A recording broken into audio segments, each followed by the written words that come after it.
We talk to the legends of the creative and entertainment industries. We talk to those on the rise. Steen Anthony Nielsen asks about the highs, the lows, and everything in between. This is Outcast Creative, and this is Industry Interviews.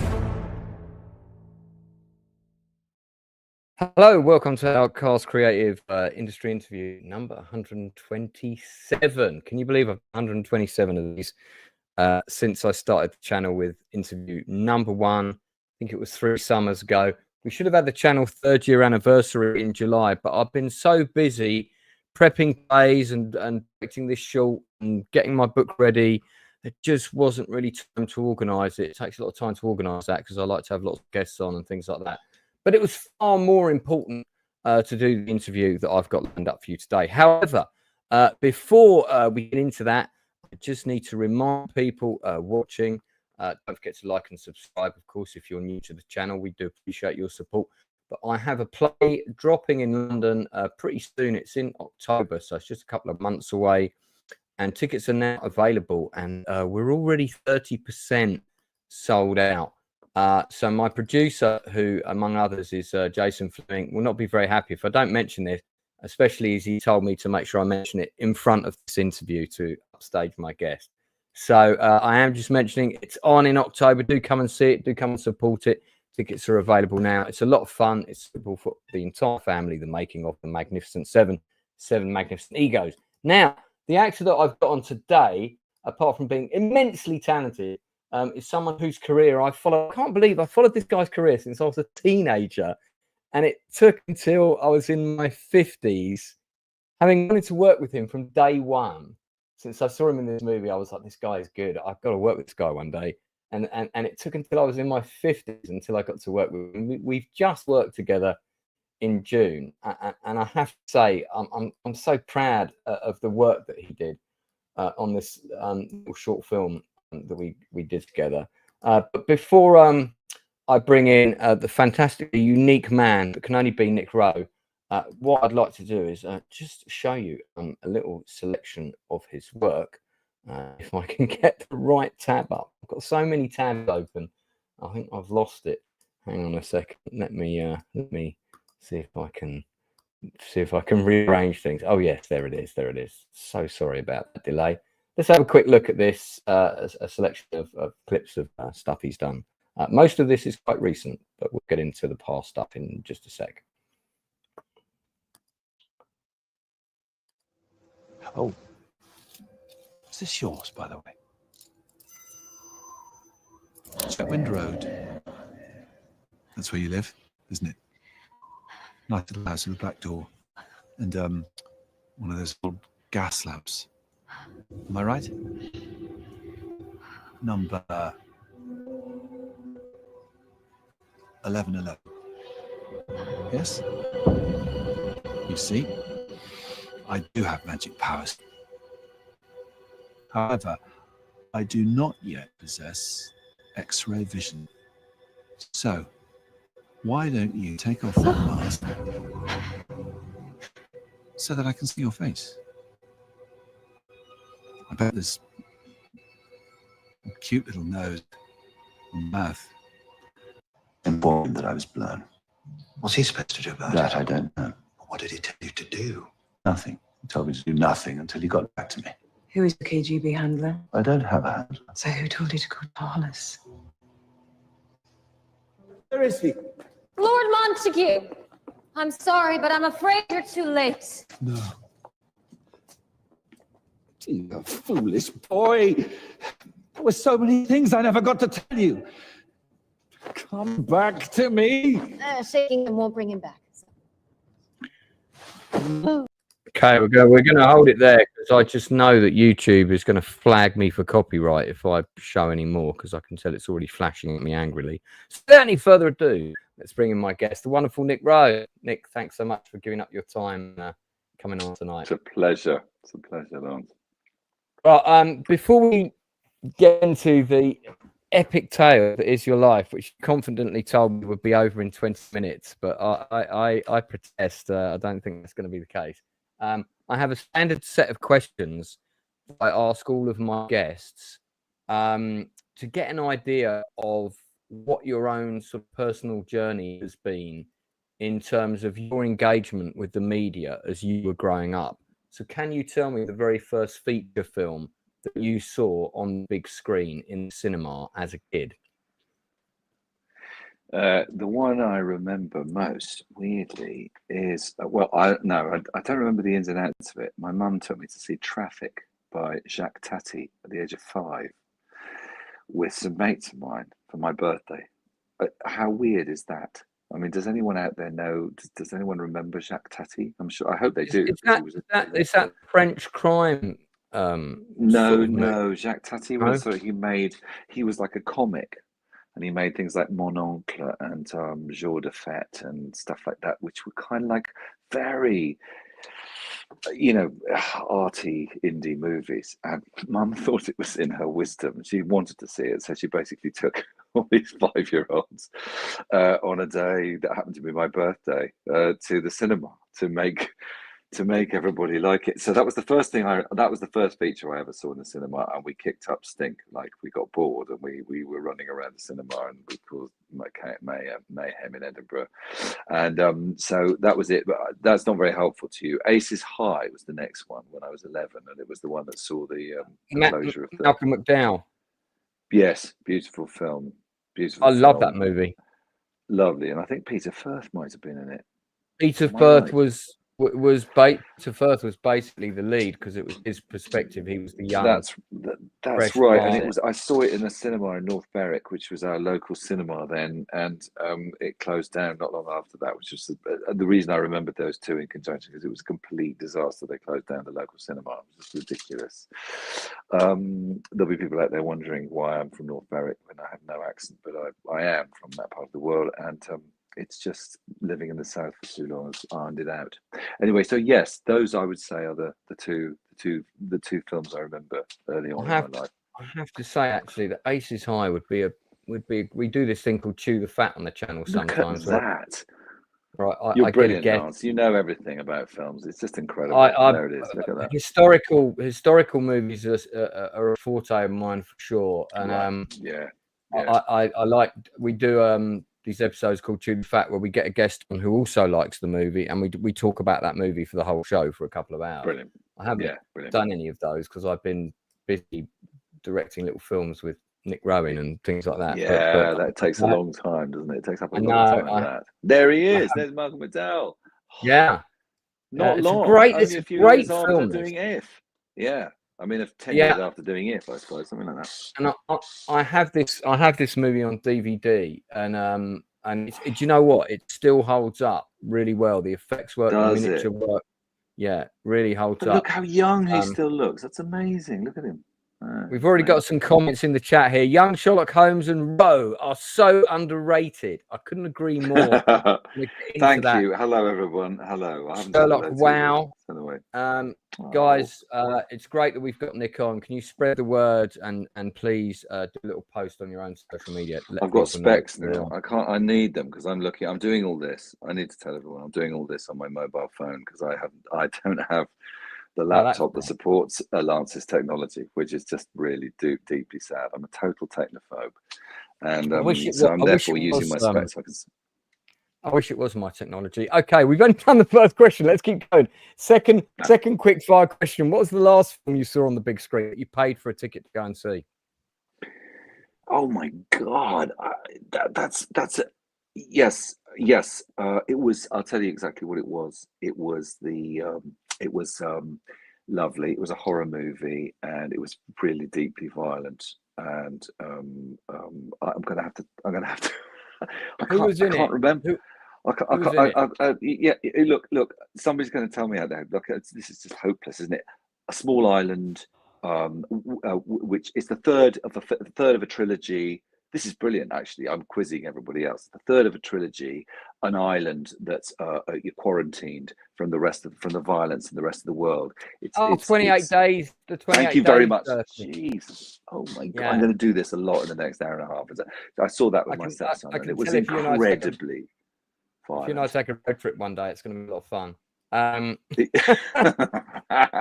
But what I loved about that film, I loved the beginning. I loved the whole notion, because I hadn't seen the first two ones. I loved the notion of the whole, the island and the quarantine, and I felt in good territory then. And then it was a riveting story with Ray Fiennes giving the most peculiar performance. What did you make of the last 20 minutes of it? Mad as you like. I mean, the Jimmy truly, Saviles. Yeah, truly mad as you like. But I did enjoy it. I have to say, I did enjoy it. I was aghast at just how violent it was, because I nearly, I could have taken my daughter, and that's quite a scary idea that it was, but what's violence now? I don't know. I mean, well, indeed, they've seen it all by the age of 10 normally these days.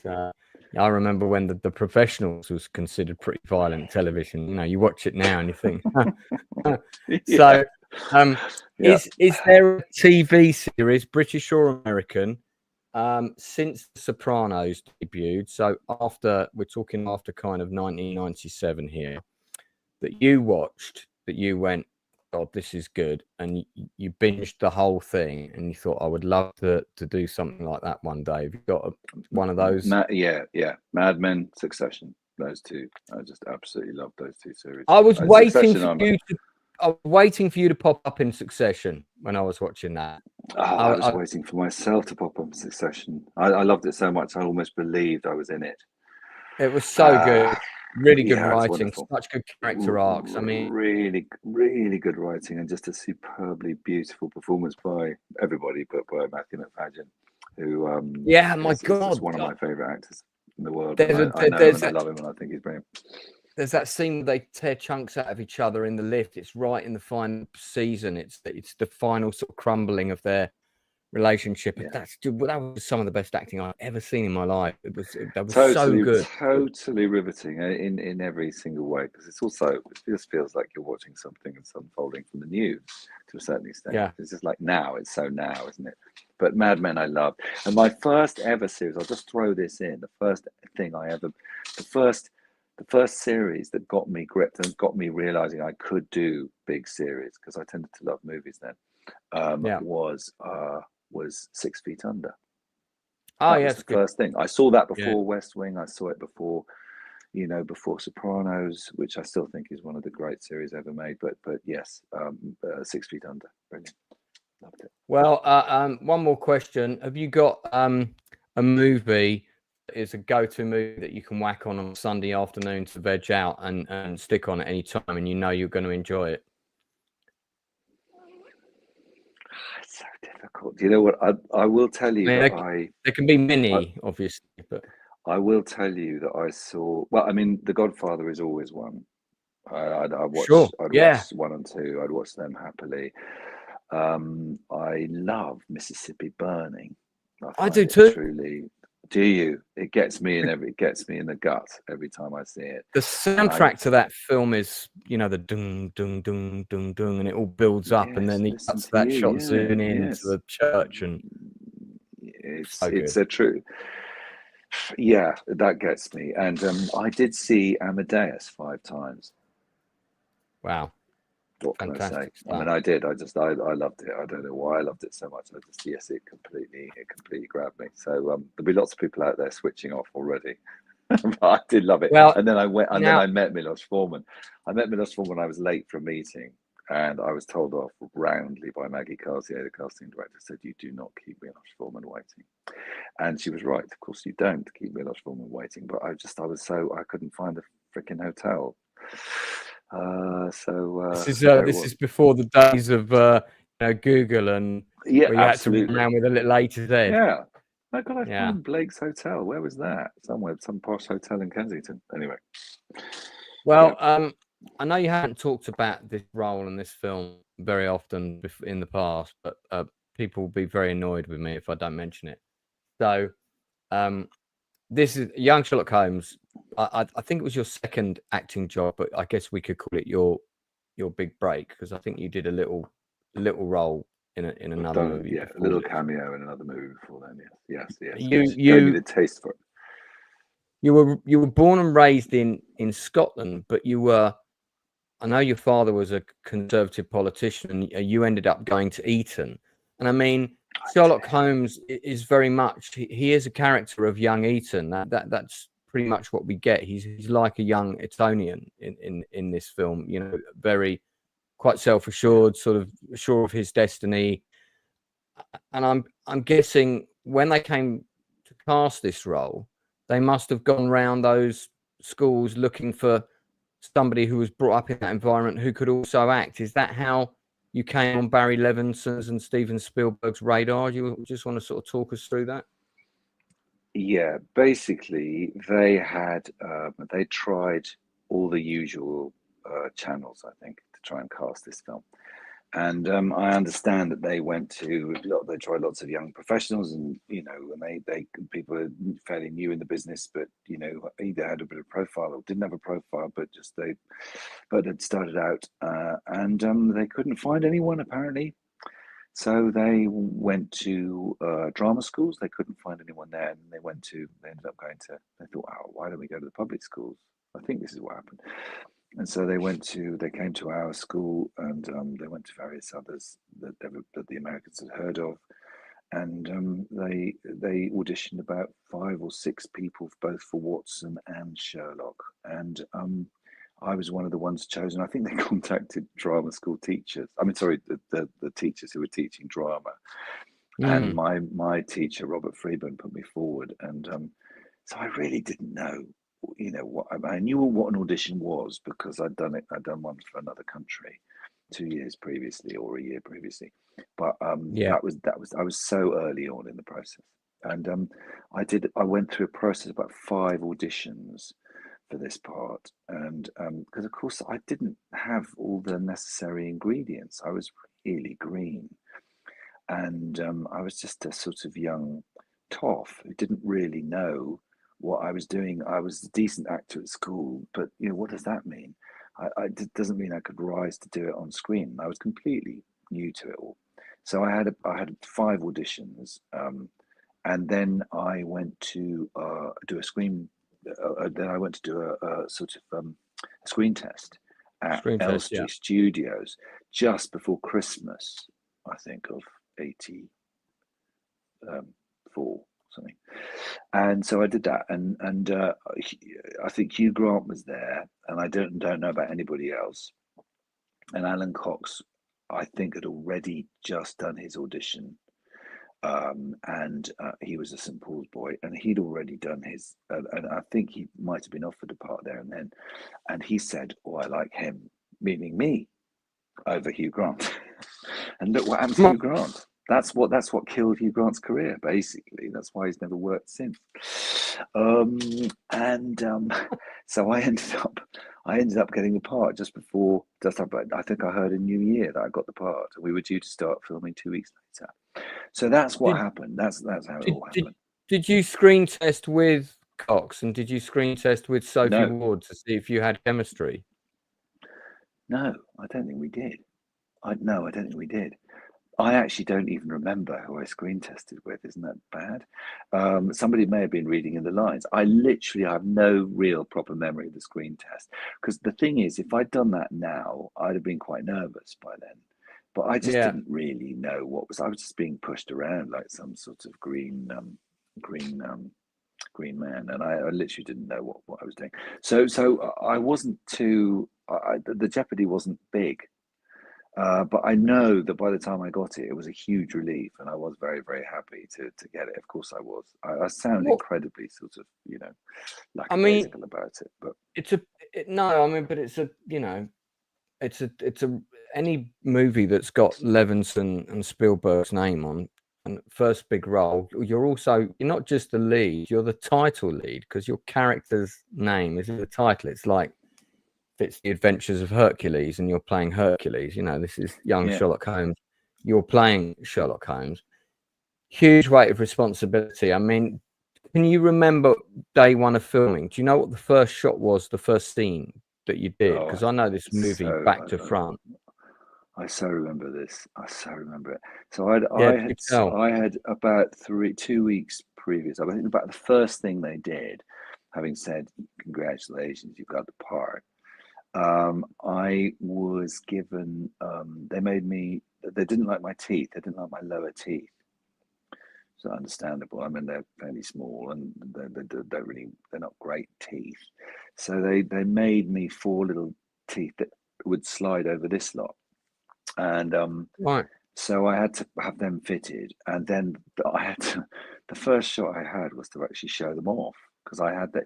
It's when I produced the trophy, and I just literally unmasked it, and I'm in Belvoir Castle, yes, in Leicestershire, some very big posh castle in Leicestershire, and I'm standing there and I'm waving the trophy around and in triumph, and Barry is saying to me, smile, Nick, bigger smile, bit more of a smile. And I'm not a natural smiler to order. I smile a lot, but I don't do it to order.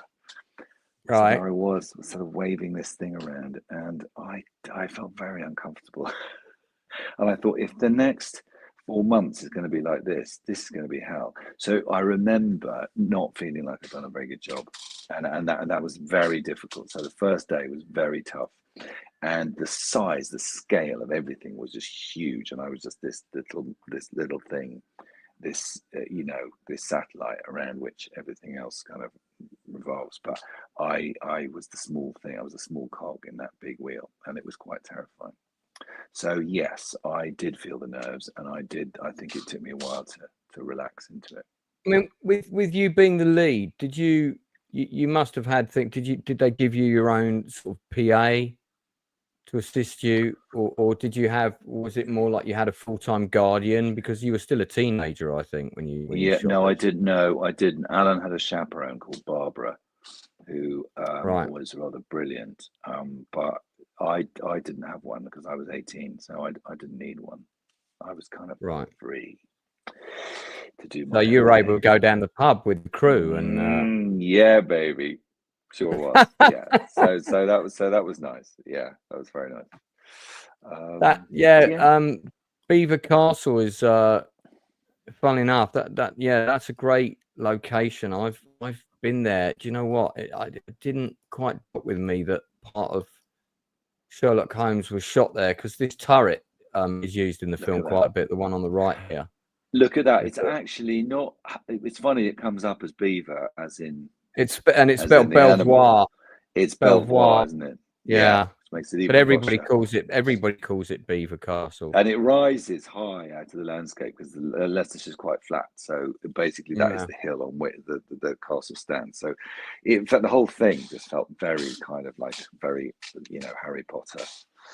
Well, one of the things that's great about Sherlock Holmes, young Sherlock Holmes, not only that you got to obviously do a great role, sink your teeth in, do everything from bits of wood to fall down into pits with zombie creatures and all kinds of things. But you also got to work with this incredible stable of old school British actors from back in the day, the ones that were still around then, like Freddie Jones. You got to work with Nigel Stock. There's Anthony Higgins, of course, who I met at the National, and he was in the row above me in the smaller spaces. And every time I looked down, I kept thinking, God, there's Wraith staring at me. That's really weird. And he has a very piercing look. That guy. He was quite famous for the Michael Nyman film, for Draftsman's Contract, in which he was brilliant and really kind of sexy. He was kind of like really a sassy presence in that. If no one's seen it, it's a brilliant film. It's really weird. Yeah, I mean, I've got to ask you, what was Nigel Stock like? Wonderful. He was incredibly kind and very attentive. He sort of, I remember him kind of half looking after us, really, and he died not long after it. There was a real shame. It was one of his.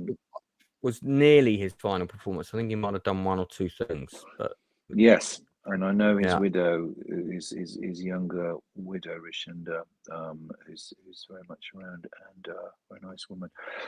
But yeah, no, it was that was sad. But he was brilliant, and it was all the stuff that he had was a lot of fun. I think he enjoyed himself doing that film, and Freddie did too. Freddie was kind of enormous.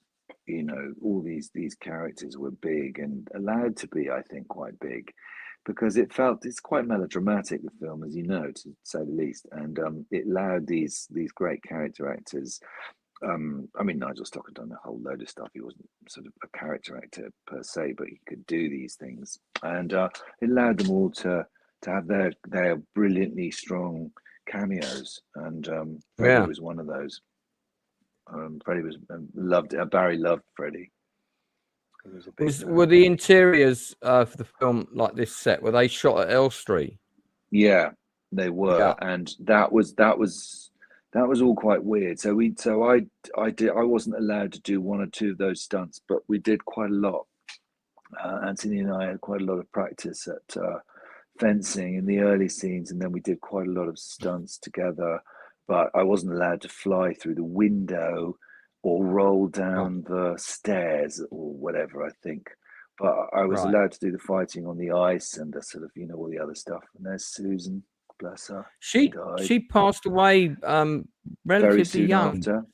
She Sadly, did. She was young. Yeah, it was awful. She was lovely. Yeah. We loved her.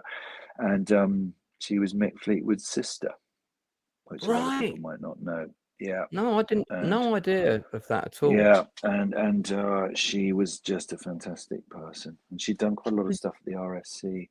And there's did you get to sit in this mad thing when it was flying about? Yeah, we did, and it was terrifying because actually there was one night when we were at Elstree. I didn't fly. That's them at Beaver, I think. I got to fly. Alan and I got to fly it one night up in on at Elstree Studio, and we were sort of like 80 feet above the ground on quite a windy night, and I got slightly startled by a lot of shouting, and the shouting was to try and steady the machine because it was kind of on cables and it on a crane, and it was kind of wanging around everywhere in the wind, and so that was quite a scary evening. It was good fun. It was exhilarating, but you know, when people start shouting and they're at a distance, you're never quite sure who's in control. What was Levinson like as a director? I wish I'd been older when I worked with him because he's a true genius. I think he's brilliant, Barry. I was really fond of him. We were both slightly in awe of him. But he was great with us. He wasn't supposed to direct it originally, and I honestly can't tell you who was. I just don't know who this was. I know Barry came in quite last minute. Well, I think wasn't Spielberg supposed to do it, but he got diverted onto something else. Was that not the story? Well, if that's the case, that was never sort of totally evident. I didn't know that. Right. But Barry came in, and it's not his. After doing Diner and The Natural, it wasn't his normal sort of genre, and so I think he, you know, it was in good hands with him because he, after all, he had that kind of temperament. He was from the school of Saturday Night Live and various other things, and he could do, you know, young Frankenstein-esque type stuff. He didn't do that, did he? But he was when he was in his early days, he was in Silent Movie, for instance. Do you remember Silent Movie? One of my I do. movies. He's one of the Engulf and Devour lot. He appears in High Anxiety. He beats Mel Brooks with a newspaper. Here's your paper. Here's your paper. Here. Remember that? And he's brilliant in it. And he was an actor. He was a director, but he was a clever guy. And this I'm not saying you don't have to be clever to do this, but you know, it's a different kind of mindset. Big action stuff wasn't necessarily on his agenda, and he ended up doing it, and he was great.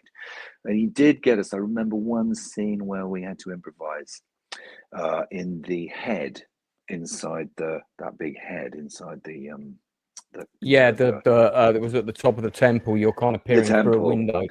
each. that's right. And he sort of said, just let's run some dialogue. Let's have a little bit of a go at this to make something up or whatever. I'm not sure whether it worked very well, but it was fun to improvise. I remember him thinking, oh, this is playing. Now I'm a real actor. I'm actually sort of really just responding to the moment and being allowed to be free and stuff. And I don't have to stick to the script. And that was quite exciting for somebody my age and stage. And we didn't do. I think you'd like to operate a bit more like that, but he possibly wasn't allowed to, or time constraints, and also you're thinking about so many other things doing a film of that scale.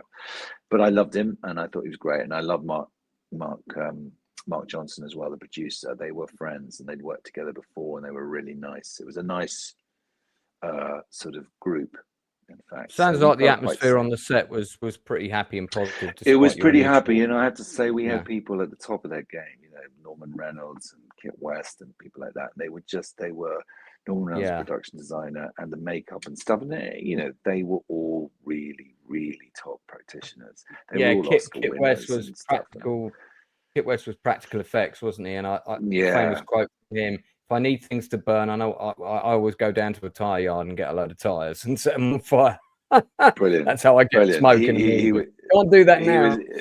He was fantastic, and his daughter was working. Rebecca was working on the set as well. I can't remember what she was doing, publicity or something. But anyway, she was delightful.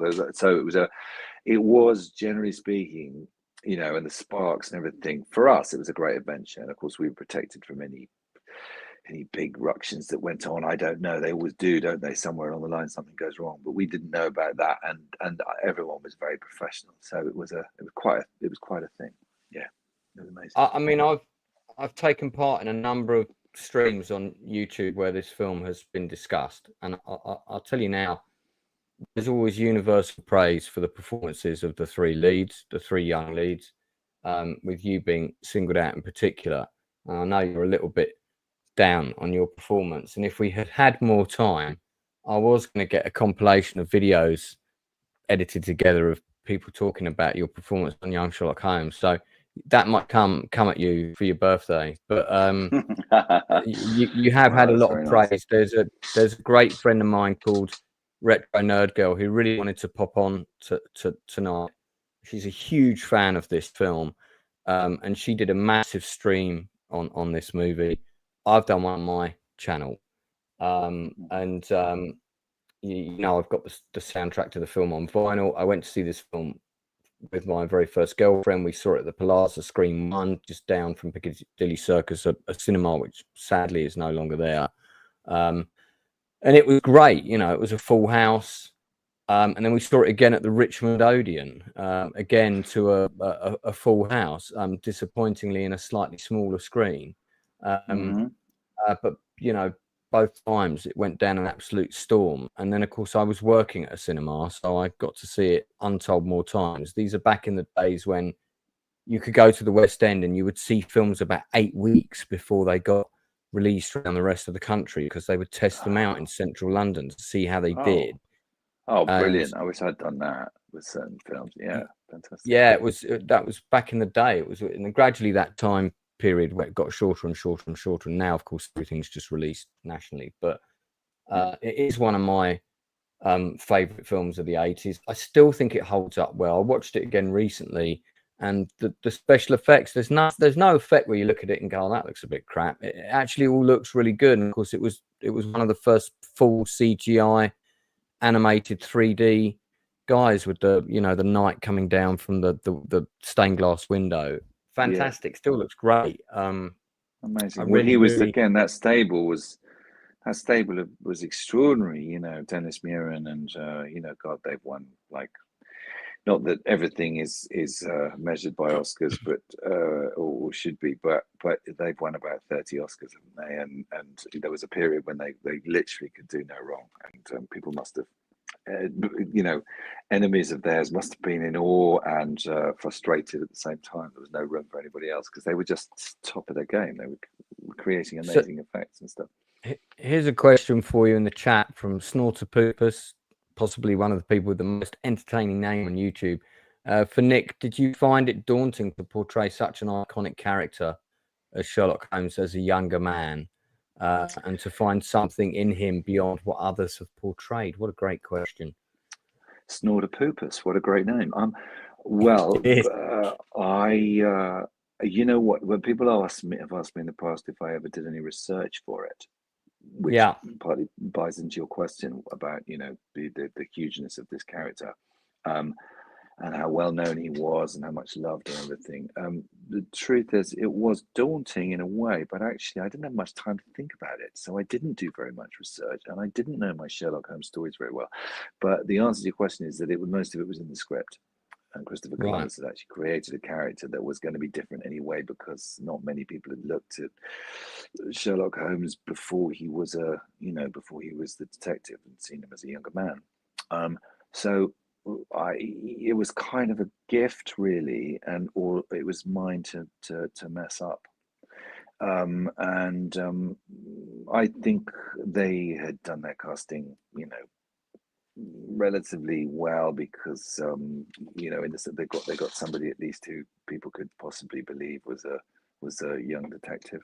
I'm led to understand, who had a way to go, and he was flawed, and that's always nice, isn't it? When he's not perfect. It's like he makes mistakes and he's proud. And Watson brings him down a bit, and he has the whole love interest, which of course strengthens him but weakens him at the same time. So there's a lot of stuff in there that to play with. I hope that answers your question. So I wasn't daunted by it, but I suppose one thing that might have daunted me is that I had seen Basil Rathbone play him, and he was so spectacularly good. That's quite a lot to live up to. And, There's a quick scene from the film that I want to show, and it's my favourite scene, and it's what we call setup and payoff, what our scriptwriters call. And this is one of the best setups for one of the best payoffs in cinema history. In the army. General. Generals don't make any money. I would prefer to be. Did all these lads come from Eton? No. Barristers. Because they are all dreadfully I want to posh. be a doctor. Yes. Nobody asked you. And that guy is so mean who played that. Oh, Rose, brilliant. Yeah. What do you want to be when you grow up?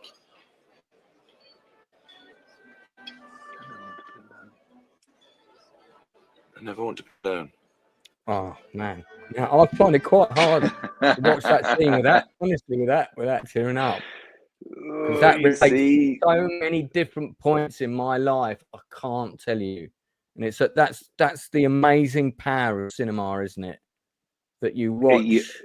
I suppose so. Look, movie, and you showed me something where you'd written it down or whatever, and I'm very touched by that, Lance, because I think it's quite I can see why the line itself, however it's played, the line itself is quite strong. It's the sort of thing which taps into a lot of people's ways. That was a bit cheeky of them, wasn't really, to put that in there in a sort of big blockbuster film. I think it's it is a big blockbuster movie, but in some ways it's a really clever script. I love the way they set up the pipe and the hat at the end, and the consider it the trophy of the skin of a leopard. I think your line is at the end. That's about right, taking Rafe's coat. All of that stuff is just great writing and some really good direction in there. And I think it's because it didn't shy away from it didn't shy away.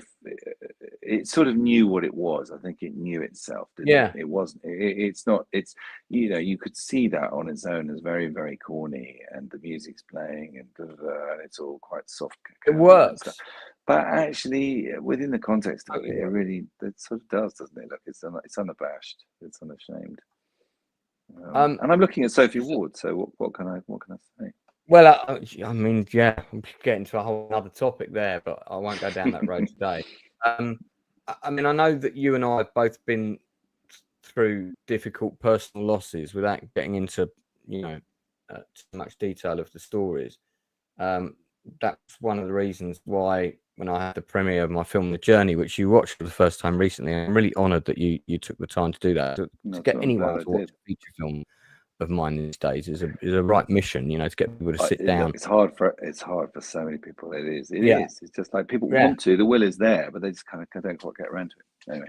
No, and also phones are so distracting, and we live in a time where we're constantly distracted by devices. But yeah, that is a film that deals with loss. And you know, when I learned your story about your previous partner who tragically passed away quite young, and then I watched that film again, and that scene came on. Oh my God, I just like it had a whole different meaning.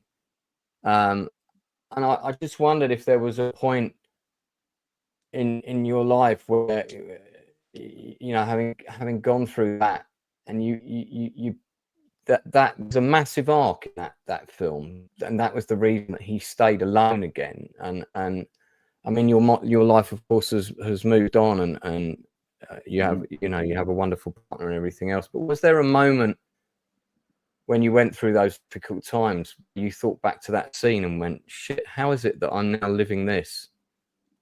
Do you ever have that? Yeah, I did. I suppose I understood it, the sort of, weirdly enough, the word alone became quite poignant to me, and so I suppose yes, I did think about it. It's alone versus lonely. It's like, you know, I realized that it wasn't so scary being alone. It can have quite sort of negative connotations, can't it? But it depends. There's a good alone and there's a bad alone, and just like there is good loneliness and bad loneliness.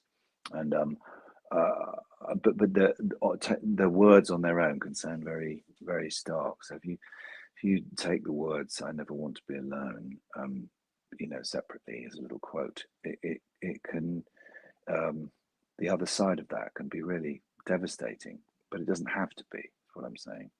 So I may not be very, very clear on that, but it did certainly. No, I'm understanding it completely. I can't wait for you to read my book and see if it comes. But right, yeah, but yeah, it's I realized that it wasn't always, you know, it's funny because he changes his mind anyway. We're taking it back to Sherlock, you know, he changes his mind, doesn't he? Never want to be alone, and I shall live it alone, sort of thing. You know, that's his journey. But maybe because he realizes it's actually ultimately it's not so bad. He gets to live with Mrs. Hudson. In the film, maybe they get it on. He's never going to love anyone else the way he loves her, so he would prefer to stay alone, and that answers or addresses the adult version of Sherlock Holmes who never has a partner. And I thought this film addressed that issue really well, because I remember that being debated. How are they going to address that? You know. Yeah. No, I think he does. That's funny because it was like written by. Well, you know, I never really knew much about Christopher Columbus, who wrote this. You know, I didn't know much. I met him a few times, and he was charming and sweet and whatever. But and written a movie I hadn't particularly loved before then. But you know, he was fantastic as a person. I really thought he was wonderful, and so he writes this film, and it has got quite a lot of wisdom in it, hasn't it? Did you ever work with him as a director? Because that was another question that came up from Amadeus Dread earlier. Did you ever work with Columbus when he became a director? No, I never did. I met him for Harry Potter, and he didn't give me the job. I went up for nearly. You were probably too old to play Potter by now. I went up for Nearly Headless Nick, and my agent said, "Look, do you really want to go up for this?" And I said, "Yeah, I'd like to go meet Chris again." So I did. That was it, really. It wasn't that I wanted to be in the film. I had no idea what it was going to be like at all. So I went up and I met him again, which was lovely. But you know, he didn't give me the job. John Cleese got the job. So, you know, it reminded me about the vagaries of this business.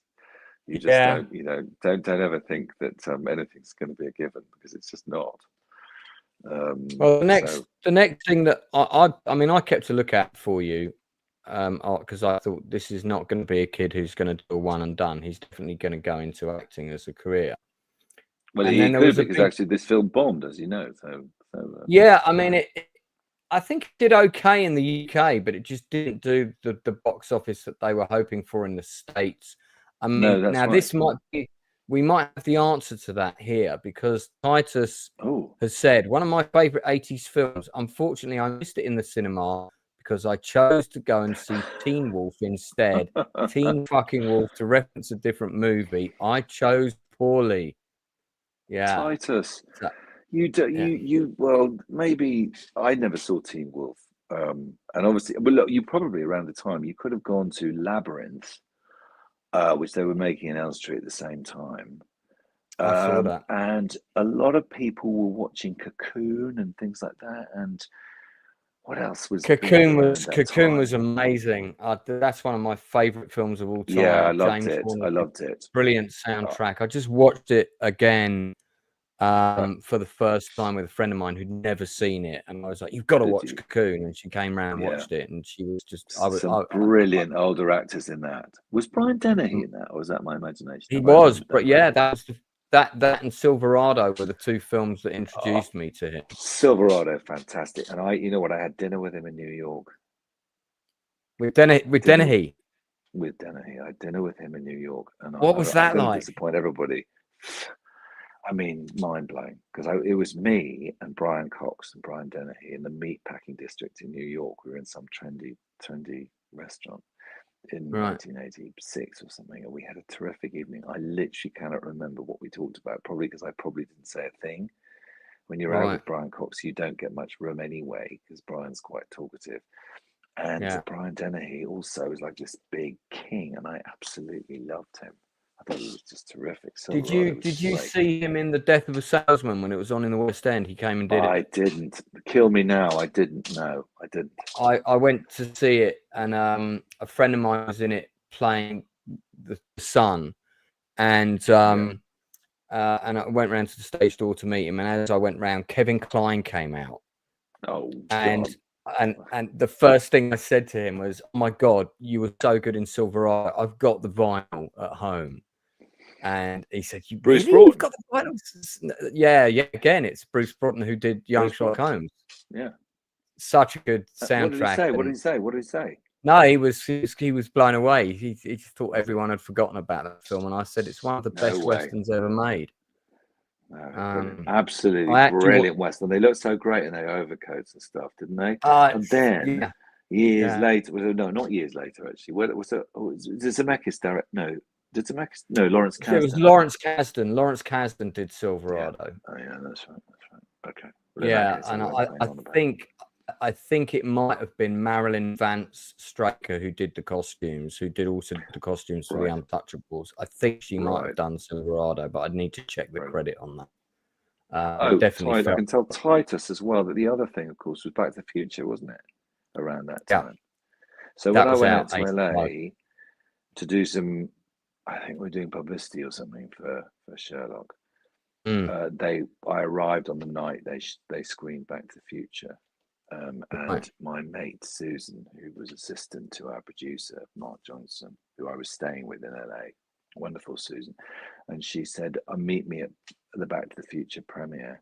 Do you want to come?" And I said, "I'll have just arrived. Let's meet afterwards." You see, that gives you an idea of just how much of a coward I was. I was like arriving in this new place rather than going rock and roll. Let me just live every moment and seize the Back to the Future premiere. I just thought, no, I just want to see you, Susan. Well, anyway, maybe. And so I met her outside afterwards, and there was quite a buzz. And that was the Back to the Future premiere. Anyway, meanwhile, so that film did really well, and our film went down the drain. But it's remained, strangely and wonderfully in people's heads, I suppose. I've literally just had a text come through while we're talking from the post-production team of the film we've just worked on, which we will speak about briefly. I'm not sure how much we can say about it, but we can talk a little bit. And they've just said, just cleaning up the sound. We just addressed the notes. Should be completed in an hour or so. Are we doing a viewing tonight? Brilliant. So this is all going on. There'll be another version. Yeah. That's wonderful. That's going wonderful. on in And the let back. me say, because I haven't done a live podcast before, so I do No. want to say at this Oh. point that I'm very appreciative of the fact that there are people listening in, and clearly you have a good following, Lance. So if you're still there and listening, then credit to you, because I've been banging on for 50 minutes. No. But you're listening to us talking about the latest little film we've just made. Which I have to say is very good. There are people watching right now, loads of people. So, and I told you you'd be a really interesting guest. You don't underestimate your pull, Mr. Rowe. So let me talk about some other stuff, because we can't talk about Silverado tonight as much as I would love to. Now, the next time I saw you, you were in Sharp. I think you were in charge of the Rocket Battalion. I was, if I remember rightly. Yeah, I was. The Rocket Troop, Lieutenant Gillian. I remember that. I remember sitting in my parents' lounge and I went, "It's Nick Rowe!" And that was the second time I'd seen you since young Sherlock Holmes. And it was like 7 years later or something. It was like early 90s. And I used to watch Sharp with my dad. Oh, yeah. He liked, a lot of these jobs are you probably need to get, for anybody, if you've got people out there who are listening to this who are interested in Sharp, you need to get Jason Salke onto your podcast and talk about Sharp for an hour and a half. Because I've had him on. Have you? I've had him on. I've got a signed copy of his book. Yeah, he was. Well, okay, forgive me. See, already, I'm never going to give you another suggestion, because I've basically done it all already. But he's like, I mean, he's made a life out of relaying those stories, and quite rightly, because actually, I don't think I'd appreciated what he did brilliantly was he tapped into exactly why that those experiences of doing Sharp was so important. Not only the program that you saw, but also the life within it was so interesting. And I was there at quite an interesting time too. And I don't think I'd fully appreciated, especially in the light of what's happening now, how amazing it was to be in the Ukraine, and at a time when it had just really opened up. It was difficult filming out there, and being in charge of a rocket troop and riding a horse with one eye. That wasn't easy. Yeah. Were you on there? How long were you out there for doing that? I was there. I was there for 3 weeks, and then I came back home, and then I was there for another week or something. So it wasn't long. I was there with Pete Postlethwaite and Tony Haygarth and people, and it was great fun. I loved it. It was really terrific and baking hot, and working with the poor Ukrainian army who were fed with, basically paid with cigarettes. It was appalling. So there was a lot of union action. There were lots of protests all the time, trying to address certain situations, whether it was water shortages or food poisoning or whatever it might be, because the infrastructure wasn't particularly geared to a big crew making a big historical drama. Indeed, without great exploitation of the local people. So it was tough for everybody. So another film I want to ask you about, which actually I really like this movie. I don't know, it's a mixed bag in terms of some of the acting, which we can or not talk about depending on how comfortable you feel. I know what you're going to say, Lance. I've got a nasty rumbling feeling. What is it? But overall, I really like this movie, and I've watched it many times. I've shown a lot of clips of it at my yearly movie quiz, which I do every year at my house, and that's True Blue. True Blue. Yep. Yeah. Which my good friend Danny Webb was also in. There's an interview with Danny Webb also on this channel. We also talked about True Blue. I also mentioned you in that interview, and that was like interview number 9, and this is like interview 127. So. That's how long I've been talking about you. Was Danny rude? Was he rude? He was rude. He was probably rude, but no, he wasn't. Danny's lovely. I love him. He's a fantastic man. I love him. Yeah. No, he's a great guy. There you are, sort of crying out behind Dominic. I'm just behind Dom. He's possibly just farted in my face, and at the end of a race, and there I am, struggling with. So we've got. How long were you on the River Thames shooting that sequence? We were, I think we must have been about 2 weeks doing that sequence. It felt like it anyway. It was bloody cold. That's Tom Hollander for those people who are Tom Hollander fans, Tom Hollander is the Cox with the Oxford. Yeah, that's the back of University Tom thing. Hollander's head, and that's there's Jonathan Cake. Cake. Yeah. Yes. And there's Alexis Denisov and people. Yes, and Don West, of course, playing your main man, Donald McDonald. It was cold, and the weird thing is, I don't live far from where we ended up filming, and it was bloody freezing. We didn't have any sub-zero tops, and I know that sounds wet, but it was March, and it was cold, really cold, and exposed on the water. And as a rower, you're not meant to sit there in a boat for very long and not move. So we had to line up at the beginning of the race. It took ages, and we were all saying, "Buddy, the director, come on, film this. We've got to shoot." And so we did. We did freeze our butts off, and we were rescued by the makeup department.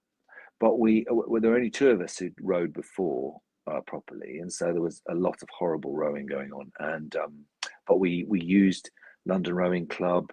They were very good, and occasionally we rowed quite well when we were practicing. And because I think you had didn't you have some body doubles that came in and did some rowing stuff for you as well? Yeah, we did. They were proper rowers. They'd come in. They were the London Rowing Club people, and generally speaking, which is me and Andrew Clover, who knew how to row, and so it was painful. But we had good coaching from Daniel Topolsky. Dan, who'd spent years coaching the Oxford Cruise. Yeah, he was actually there, the real guy, wasn't he? He was there. Yeah. So the plus points of that was, well, Dylan Baker was one. He's a terrific actor. The camaraderie and the fun we had together. We had some fairly, and it wasn't a bad script by Rupert. Forgive me, I can't remember his name. Rupert, I want to say Rupert Stevenson. He wasn't. But anyway, he'd written Restoration, Rupert. And so he had a pedigree. But it was just, how interesting is it going to be for everybody? But the last half an hour, I think, is actually the drama gets going and the music gets going, and once you pass some of the politics and stuff, and Don West, it was his first, I think, major big film. One of his first. I mean, the composer on that film was a guy called Stanislav Serowik. I think he was Polish. And yes, that's right. The score for that film is totally it totally saves the movie, because it's a really beautiful score. It just gives the film something that it's missing, I felt. That's right. Actually, I'm going to get it out. I've got the CD somewhere. Thanks for reminding me. It is good, and I think there was some good things in it, I have to say. And I think I'm just appalled by some of the acting in it, by stuff that we did together as the group stuff. But I've got the whole score on. It's on here. It's on my iPod. Okay. Well, maybe that'll play us out then, Nance. I mean, I would say to anyone who hasn't seen True Blue, whether you're interested in rowing or not, I think it's worth watching. It's an interesting, captivating true story. My dad saw it. He watched it in Leicester Square Cinema in Soho on a matinee, and he said there were 3 other people there in this 1,500 seater, but he enjoyed it. Yeah. So sorry, I interrupted you there. No, I mean, I felt that there was a marked difference in the acting between the Americans and the British. And I don't just mean that there were American actors and there were British actors, but it was like the Americans tonally were almost a different film. And I wondered if you had any thoughts on that. And was it a bit like the American actors came over and were put up in nice posh hotels, and you guys not so much? Was there a bit of that going on? I think a lot of us lived at home, and they probably stayed in some, fairly decent places. I don't think the budget was huge. No, it wasn't. They had 1 or 2 good. I mean, like Dylan Baker, as I say, has done a lot of quality. Oh no, he was great. I'm talking more about Josh Lucas. But as a group, I think there were just some set scenes that just weren't very. Some set pieces in the film that were just a bit awkward and a bit weird. But generally speaking, it's a film really about sort of betrayal ambition and you know, it operates on certain levels that just set in a scenario that a lot of people wouldn't necessarily find very interesting, but it has a broader message than what it is, if you look, and it's good fun. Yeah. So I haven't seen it for years, but No. I don't think it was one of my finest moments. I do remember standing by a fireplace one morning in a pub. We had terrific hangovers, all of us, and I remember somebody had thrown a plastic cup into this fireplace, and these fumes from this fire, well, I had to stand by the fireplace with this hangover. It made me feel sick as a dog, and I thought, I'm really not applying myself to this. I should be taking this seriously, and I'm not quite taking it seriously enough. Anyway, good fun. Let's talk about some of your more recent work before we begin to wrap up. You were recently cast as George Washington, and this is the History Channel. Now, I want to, before people say, "Oh, I'm not doing stories about fake UFOs and things," this is a really their historical sort of drama documentaries. There's a fantastic 3-parter about Grant, General Grant, as in the American Civil War. If you're interested in history, you're interested in the American Civil War, I highly recommend that. And interestingly enough, once again, they cast a British actor in the lead as Grant, who did an absolutely fantastic job. Love to get him on the channel. Yeah, Justin Salinger, wasn't it? Yeah. And then, you know, and then I don't know how I missed this bit on your IMDb before, but somehow I did it because I was always checking to see what you were up to. This one totally got by me. I suspect because it dropped in the pandemic and, you know, I think a lot of, I think it missed, I think it passed a lot of people by here in a way. It's also such a strange hinterland in terms of genre, because it's the History Channel. It was kind of like, you know, drama documentary, about 2.5 hours of pure drama mixed in with another 2.5 hours of chat. So it's 3 parts. It's young Washington in the middle age, and then Washington as an older man. And it is one of the things I am most proud of, and as often in the, you know, things you're most proud of that people don't often see. But that's fair enough. It was the process, and I was a pig in shit doing this because I love the history of it. I find the period fascinating. And I was lucky to be cast as an Englishman playing this part, and I was not, but you know, I was warned by the wonderful showrunners who kept me on board with the history, and therefore the decisions we'd make each day, because it was hectic. It was 19 days of shoot, and we got 2.5 hours of very ambitious drama done. A lot of war in that. That is, that's 19 days to do a 3-part. It's pretty astonishing. With a lot of actors. It was a feat, and though for me it was wonderful. I got no sleep really, just because I'm just a terrible sleeper. But I was young Washington one moment, and then we'd change, and I'd have to change of wig on, running out to the set to do middle-aged Washington and old, and we had to do it that way. We couldn't do it always chronologically. And it was an interesting cast, and Rowe Renee who knows how to shoot fast, and 3 cameras, sometimes 4 for the big battle scenes.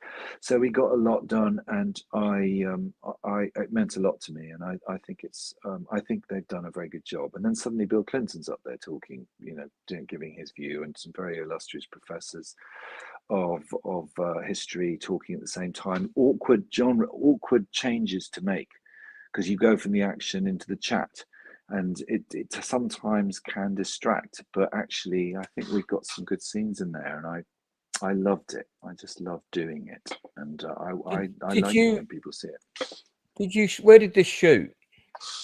In Romania. Romania stands in very well, actually. Did you? Yeah, I mean, one, it's a lot cheaper than shooting in the States. It's nearer for a lot of us,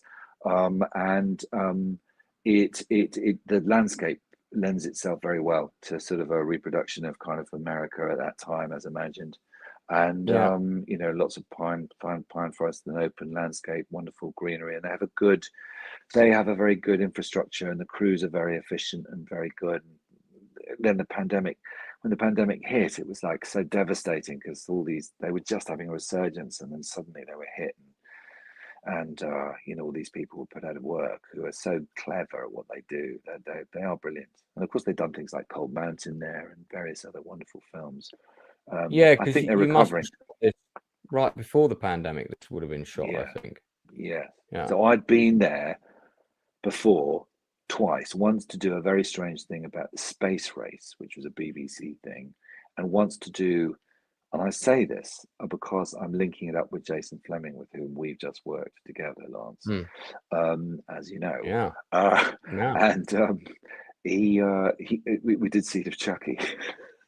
The reason I did that was because I wanted to work with Jennifer Tilly. I just wanted to have a day with Jennifer Tilly, so I did. It was it's a terrible film, but yes. Anyway, there it is. So I've been to Romania a couple of times before, but never to this extent, and I just loved it. I loved being there. I mean, I've seen Space Race. I saw the whole show when it was on, and I actually quite liked it. Then I think Tom Hanks did From the Earth to the Moon, which was sort of overseen by Spielberg, and it was basically the same thing but with slightly more money. Oh, right. Yes. Yeah, which was another show. I mean, in terms of working on, say, that and going to something like Belgravia, which you did with James and Greg and Philip Glenister, two wonderful powerhouse British actors. Yes. They still talk to this day about how they got to share the screen with Nick Rowe. They do, I'm sure they do. Yeah, Tamsin, she never stops talking about it. Yeah, lucky her. Look at that. And this guy in the background is, why haven't I got any dialogue with Nick Rowe? That's what's going on there. Yes, I know. And then of course I just disappeared. Yeah. How was it working on Belgravia? I had a very short time on that, and I was asked to go in and do. They were very apologetic. They sent a very sweet letter, and they really didn't need to do this. And I'm only telling you because I'm trying to big myself up. They sent a letter saying, "Look, I'm sorry, it's just a small part, but we're really happy you said yes to playing the Duke of Wellington." Well, I mean, it's fun, isn't it? So we go along and do that, and I'm just a jobbing actor, so very happy to go along and do that. But I think yeah, I know, I loved it. I mean, I was there for just a couple of days. I was in Bath, and then I was in somewhere else, and so it was all very quick. Because it's quite we set the scene, and then we naff off, and then I mean, did you do any rehearsal, or were you just straight in, doing your lines in out? Yeah, pretty much that. Just do the lines and out. Yeah, because short rehearsal. One of the biggest successes in recent years is The Crown, and I think this is you in The Crown, unless I'm got my memory wrong. No, that's me in Operation Mincemeat, actually. Oh my God, yes, so it is. But you know what? Well, I do look quite similar. You had virtually the same costume, but yeah, pretty much. He's just not a naval man, my man. I mean, you could almost be Prince Charles in that picture. You could almost be Prince Charles. Well, that's how I started the year, Lance. I started the year by being in a Dutch drama called Maxima, in which I play Prince Charles. And they said, "Oh, Nick, how many times have you played Prince Charles?" And I said, "Never." And they said, "But you look so like him." I didn't know how to take that. But anyway, and I say Prince Charles because I'm playing Prince Charles as Prince Charles back in the day, 2012. Can you give us a bit of it's Prince a good drama, Charles? but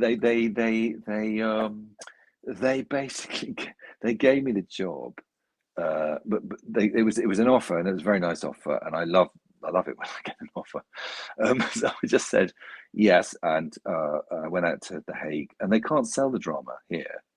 We haven't bought it for some reason, and actually it's really quite good. It's good stuff. That's weird. It's good fun, and it's about the Dutch royal family. And you might think you want to know nothing about the Dutch royal family unless you're Dutch, but actually the story is quite good because it brings in Argentina, it brings in a whole fascinating history of the 70s. What I was going to say was about history. It's no coincidence that some of the things I've enjoyed doing most have been historical stuff, and I do find that fascinating. And Shackleton is another of those, which I think they're just cracking good stories with fantastic characters, and they encapsulate a certain time and a place which is on paper long dead, but actually is still living, and I think I just really respond to that. So that's partly why Washington was so much joy to me. Have you been to see the stage production of Operation Mincemeat? Yes, I have. I loved it. Was it good? Yeah, it's brilliant. It's very funny. It's brilliant. There, 5 of them are just cracking. Great. It's a great bunch. It's very, very different to what we were doing. Alexander Tabrizi is in the chat, who's overseeing Thank you, post-production. Alexander. I can see that. That's kind of you. He's overseeing post-production on All in Good Time. Yes, so that's really good. Nick, well, good luck with it. It's kind of you to say that. You're biased because we have fun, but it's a great film. It's really fun. We should talk about that, Lance, at some point because I saw it today. Let's mention it. No, you haven't officially seen it yet. Let's mention it briefly. No. Nick and I got to work together on All in Good Time. This is one still from that production, and this is another still from that production. Do you want to tell the story of how that came about? I'd rather people hear that story from you than hear it from me, because you're my guest. Well, God, maybe we have different stories. Well, let's hear your version. Let's hear your version. Basically, I was offered $400,000 for a couple of days in a barn in Kent, and I said yes. I'm still waiting for the money, but maybe that was just something I misunderstood. Jason and I go back away. We don't see each other huge. We went back. Yes, we did Lock, Stock and Two Smoking Barrels together, and didn't have very much to do with each other on that. But we've sort of known each other since. I have appeared briefly in Jason's amazing film that he directed. Eat Local. Eat Local. I have a very, very quick cameo in that, really, really tiny. And in fact, I was typical him. I was sitting on the bog one day, and he said, all right, bruv. He calls me up. I had my phone with me. He calls me up and says, so are you coming? I want to see you later. I hadn't heard anything from him for about a week. I'd assumed it was off. He said, so are you coming up the road? I said, yes, I suppose I am. Have you got anything for me to wear? So I got up there, but unfortunately they were filming about half an hour away. So I got there, and I was literally dragged through a forest floor screaming. So that was it. And we see each other because we're swimming pals. We swim at the Tooting Lido, and and then he called me up and he said, bruv, my mate Lance wants to do this film and he wants you in it. Could you do it? And I said, with you? He said, yes. I said, yeah, sure. He said, I don't know much about it, but let's do it. It'll be fun. So I said yes immediately, and then I read the script and was even happier I'd said yes, because I thought it was really good. And so we read it at the Tooting Lido one day. Lido. We read it at the Lido, and we realised it's very Harold Pinter. It's very sort of theatrical and in a good way. And it's good dialogue, it's good fun, and it's a good story, and it leaves people guessing, I think, from what I read. I have no idea how it turns out, because I've only seen bits of it, but I do like little snippets. But I think it's I think it's really worth seeing, and I enjoyed working with Lance. I hadn't worked with you before, so we had fun, didn't we? We had a good time. Was the catering satisfactory? The catering, yes. Let's not talk too much about the catering. I was dying for some vegetables by the time I left that part of the world. But apart from that, it was very good. The vegetable platter was all that was left. It was shit. And then, but the beer was good, and the accommodation was very good. So we had a great time. And we did. We packed in quite a lot, didn't we, in 2 days? Well, I'm going to give a shout out to Claire's Catering. She did first class job. No, it was very good. The whole thing was very good, and I really enjoyed being there. And I did, and I honestly I think I hope people will see it, because I think it's going to be quite fun. I think it's I mean, you know, like It's you, hard to flog short films, isn't it? Because nobody knows how to see them or where to see them, or they miss them, and they kind of, but just see it, because I think you might have a good time, and everybody will have their own interpretation of what it is. It's not cut and dried. It's a bit mysterious, and and it was nice to work with Jason as well. So we had fun. A good crew. I think good crew. There's going to be a premiere in Scotland. There's a lot of negotiation over whose credit should come first and how large it should be, but I think Nick's happy with Jason's the very difficult. But obviously Jason Flemyng, who is he? Has he done film before? Nick Rowe, I've been in Seed of Chucky. Funnily enough, I did want to ask you about that film. How did that come about, Seed of Chucky? That kind of landed on your desk and you've gone, Christ, I've got to do this. Was it more a kind of, there was a window of availability and you were like... I think it was an offer, and I said, I thought, why would I want to do this? Why in a million years would I want to do this? And then I realised Jennifer Tilly was in it, and I went, I absolutely want to do this, because I was a massive fan. Actually, if you ask me what film I want to say, Bullets Over Broadway makes me very happy indeed. I love that film, and I know we're not allowed to talk about Woody Allen quite as much as we used to, but I do think it's a brilliant film, and Jennifer Tilly was shockingly good in that, and so I love her, and a lot of people remember her from Bound. Yeah. Everybody which I have not seen. Bound. I have to say, I know I've never seen it. Am I allowed to mention it? Yeah, of course. Yeah, so I've just mentioned it. I mean, was Brad Dourif in that as well? I don't know, but I love Brad Dourif. I love him too. Mississippi Burning. Let's say. Let's. Yeah. Say Oh God, he's crikey. So brilliant good in that. Isn't he brilliant? His scenes with Francis McDormand. Oh my God. Do you know what? I might have to do a special stream on Mississippi Burning and get you back to be my guest co-host, so we just talk about that movie, because I'll play all the parts. I'll literally be everyone in it, and I will tell you. Shall I share with your listeners? Do we have time to share that? Yeah. The only this is relevant to what we were talking about earlier on. The only offer I really fully got after Sherlock, because nobody knew what to do with me, I don't think. Was having failed to get Name of the Rose, which is obviously the Christian Slater got. I was going up for all sorts of inappropriate stuff, things that I just wasn't right for at all. Going up for films against Michael J. Fox. I mean, could you have two people who are more different, apart from say Sally Field and Sidney Poitier? Or something. You just, I literally in Heights as well, with Michael J. Fox. Yeah. So I was offered a film with Rod Steiger and Gene Hackman, and it was Ebb Tide. Now I have no idea how real that offer was, but it was a director called Barney Platts Mills, who was going to do this amazing story. And Ebb Tide had, I think, been done maybe before. It was eventually made, but it was a very different thing. It was another lot of people. And I sat in his Citroen Diane, and we sat and we had a couple of bevies, and we talked about this, and I got so excited. I was practically sick. And it was going to happen, and then it didn't, and then it was going to happen a year later, and they ran out of money. And then it got politically difficult, because it was only going to be filmed in Sri Lanka. And Colombo was going crazy in the Tamil Tigers. There was a lot of shenanigans going on and explosions. Yeah. And we couldn't shoot. So I missed my opportunity, is what I'm saying. Is that an interesting story?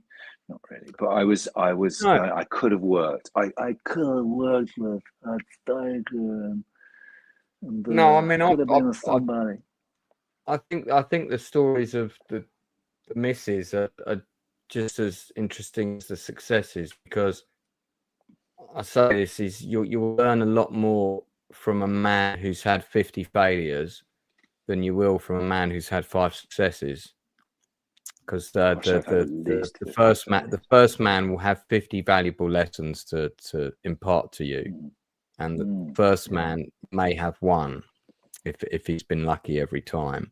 So That's a great bit of wisdom I just came up. I just pulled that literally. It's a beautiful out piece my of head. wisdom. It is. It is. Well, having seen the journey, there's some very nice wisdom in that, Lance. You've lived a life. Alex which is- Tabrizi was the one crew member who was on every day of filming the journey, which Nick just watched, Alex, yesterday. And Yeah, he was Well on done. there were 5 shoots altogether, and he was on all 3 in England and all 3 and both the ones in Greece, and also when we went to Zathia to recreate the shooting of Alexandros Grigoropoulos, he was on that as well. Yeah, wow. Where we well just had a done. unit of like 6, including me and Alex, you know. So Yeah. But he's a very, very, very dedicated crew member. So Nick, what are the, before we sort of wrap up, what are the goalposts for you that you haven't yet scored a ball through? Do you want to like man a starship in a Star Trek show, or you know, are you if I was to say that, I'll never play the Dane. If I was to say something about a starship, then my family would laugh because they think I don't like. It's a joke. Like Nick doesn't like sci-fi. That's actually not true at all. I do like sci-fi actually, but I'm just not. It's not my go-to thing. I love Blade Runner. I love both Blade Runners. That's sci-fi, isn't it? Yeah. Yeah. Anyway, I'm just, maybe I don't have that imagination. I'm sort of obsessed with your kind of, you know, I'd rather watch Manchester by the Sea than I would Andor, but then that's going to make me very unpopular with a lot of people who are listening to this. If they managed to reboot Blake 7, I think you'd make quite a good Travis. You know, you've got a bit of a Stephen Grief thing going on. Yeah. Thank you. You know what I really want to do? You know the film Lagan. You know the film Lagan. You know, that's sort of like the that Indian film about cricket. Oh, yeah. So what I want to do is, and there was a TV series here called Blackpool with I think David Tennant was in it years ago, and there's lots David Morrissey, and they suddenly go into dancing. They go into dance. That's what I want to do. Because that's really what I want to do. Because I've realised this may sound silly. It may not be. It's not a very serious thing. And the reason I'm not very serious about Brilliant, that's it. That I'm not very serious about it is because I have never really made any big plans. I've learned over the years that it's such a crazy, stupid business in so many ways. It's a fantastic business, and I'm very lucky to be part of it. But I just can't make plans because they're bound to be like turned on their head. And so I'm a bit of a chancer, really. And I'm a kid. I live in the moment to a certain extent. So I kind of things happen. When they stop happening, I'll do something else. But I'm lucky that things so far have happened. And that sounds very poor of ambition, but I think I'm just a realist in that sense. And it's fine. It suits me fine. So there are things, of course, I want to do. And at the moment I have another chance to do something like Washington again. I'd seriously consider that.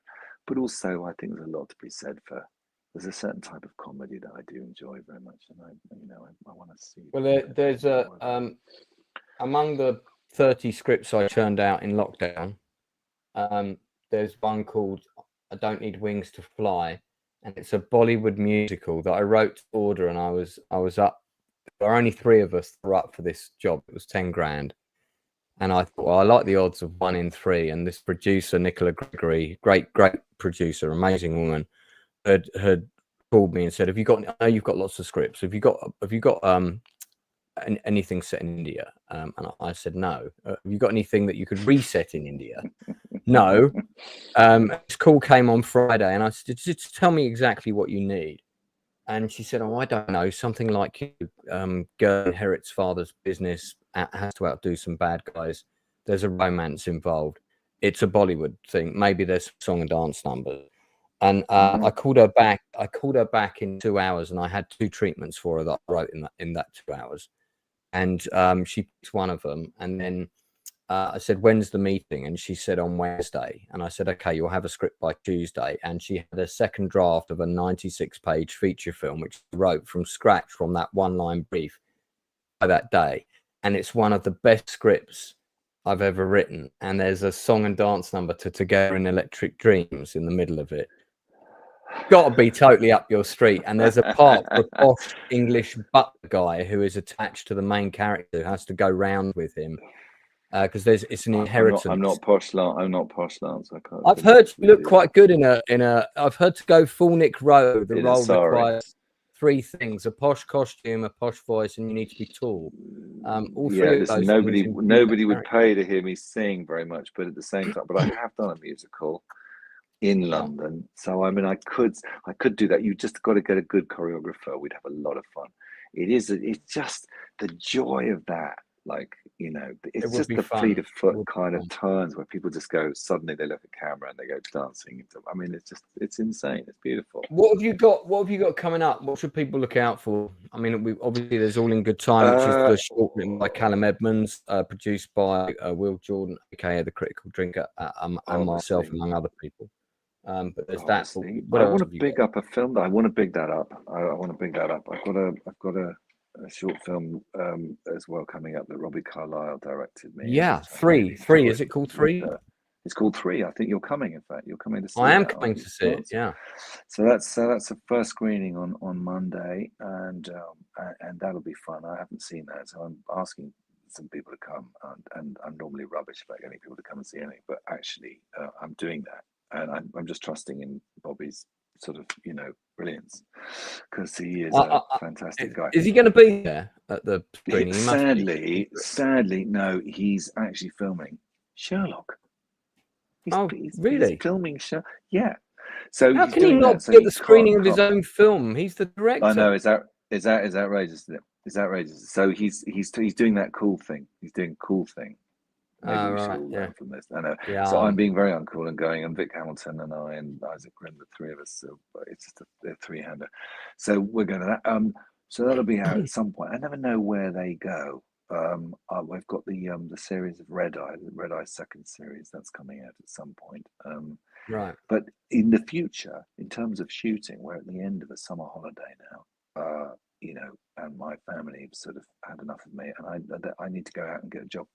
So I might be doing a horror film with a friend of mine, who is a rather wonderful makeup artist and is rather brilliant and writes amazing stuff. And I've worked with him before. Richard Oakes, who shot All in Good Time, is as I speak building a set for his horror film in Wales right now, and it's in a doll's house, and so they're recreating a doll's house full size for the actors. Kind of. That sounds brilliant. I wonder if he's got anything on it on that for you. I'll have to ask him. Funny. Well, I mean, you know, the horror genre suddenly is something that's becoming a bit more. I'm doing a bit more of that, weirdly, and so I did one up in Southport, which was great fun just recently. I just moved you so that your head is above your actual head on the poster. That's rather brilliant, isn't it? There, yeah, if you move slightly to your right, you'll actually be almost matching. There you go. Well, look at that. I might just do that. Yeah. That's brilliant. That's brilliant. There we go. So listen, Nick, I'll wrap it up there because we've gone for 90 minutes, and I'm also live again. I'm live again at 10 o'clock because I do a weekly film and TV review show. We're going to be talking about Hostage, which has just dropped on Netflix. We're going to be talking about King and Conqueror, which has just dropped on BBC iPlayer. Every Tuesday at 10, between 10 and midnight, I do this show live on my thing. And we, you know, what we try and do on my channel is we try and talk about stuff that we want people to go and watch that we think is good, rather than just talk about how crap The Acolyte was, which it was dreadful. Yeah, look, it's fantastic. I want to say thank you to you, Lance, and thanks to everyone who is listening out there. Not at all. And, I hope you sleep very well if you're not already asleep. But just to remind everyone that the primary role of the channel, the Outcast Creative Channel, is to interview creators right across the board, from veterans like lovely Nick here, who've been in the industry for several decades, to people just starting out. Not just actors, but DOPs, writers, directors, musicians, people in the music industry, everybody from DJs to promoters, people in the publishing industry, everybody from publishers to writers to people who design book covers, board games designers. That's a whole nother creative industry. Anything creative. If you have a project that is at a stage where I can look at it, write to me, care of the Outcast Creative Facebook page, or find me on Twitter, Lance Nielsen WD. I'm easy to find. And maybe I can get you on for an interview and promote your project. Keith is saying, don't be a stranger. In other words, please come back. Oh, there we go. Rachel, please come back. You're fascinating to listen to. I mean, to be honest, we barely scratched the surface, Nick. I would love to do a part 2. So perhaps we can do a part 2 in 6 months, maybe when you've got something that's come out that you want to plug as well. We can get you back on. Something to say. Yeah. Okay. Brilliant. Proctofile, that was a really cool interview. Thanks for coming on, man. Titus, thanks, Nick. Indeed. Super interview. Well done, everyone. Amadeus, yeah. Look at this. Safe He should travels. be on again. So Thank I mean, you. That's kind of you. All right. We'll good luck to you all. Snore at Purpose. That's a great name. I know it is. Okay. It's got the best name on YouTube. Well, look, Nick, I'll let you go. Thank you so much for giving up your time, and please extend my best wishes to your family as well. I hope I didn't keep you from too long. No worries. And that's great. We'll talk again in the week. Yeah. Okay. Take care. Thanks very much. Thanks. Bye. What a fantastic guest. That was the wonderful Nick Rowe, ladies and gentlemen. And working with him was one of my life goals, which I've now ticked. And that was actually walking on set. I had to pinch myself to think, oh, wow, I get to work with Nick Rowe and Jason Flemyng today. And any day that happens in my life is a fantastic, fantastic day. Might have just been a little short film. Not necessarily going to rock the world just yet, but exciting times ahead. Just to remind people that are watching, I'm going to be live again in just under half an hour, 26 minutes. I'll be live again with a guest panel. We're talking about a K-pop demon, something or other. I don't know. Some of my guests are going to tell you about it. Also, don't forget, if you are in the UK, you can get to London in October. Do come and see and support my play, 7 Magnificent Egos. I'm in the show as well. It's the true story of the making of the Magnificent Seven. Yul Brynner, Steve McQueen, James Coburn, Brad Dexter, Charles Bronson, Horst Buchholz, all of those guys, and the lovely Rosenda Monteros. It's the story of how the film got made, told from their character's point of view. It's fantastically funny play. These actors are tremendously talented. So come and check out the next Timothée Chalamet's in my show, because I've got some incredible talent in this production. He absolutely should be on again. Absolutely agree. What a fantastic guy. Nick is lovely. I mean, listen, we could easily have talked for another hour, but I don't like to keep my guests on too long. When we hit the 90-minute mark, Keith always lets me know, because I don't keep an eye on the time. So that's it for the industry interview today. I'll be back with you in just over 24 minutes, and we'll be back for the Nielsen ratings. It'll be a lot of fun. Come and check out the latest shows that you should be watching. We're going to talk about quite a few tonight. Till then, don't forget, if you are heading on to bed because you're in the UK and it's getting a bit late, you're going to have an early night. Don't forget to stay in touch with people that maybe you haven't heard from in a while. It's really important to tell them that you care about them, tell them that you love them. We live in very strange and divided times, and I think it's always good to reach out. Don't be afraid to reach out to people. Okay, so I guess that's it for now, but I'll see you again very shortly.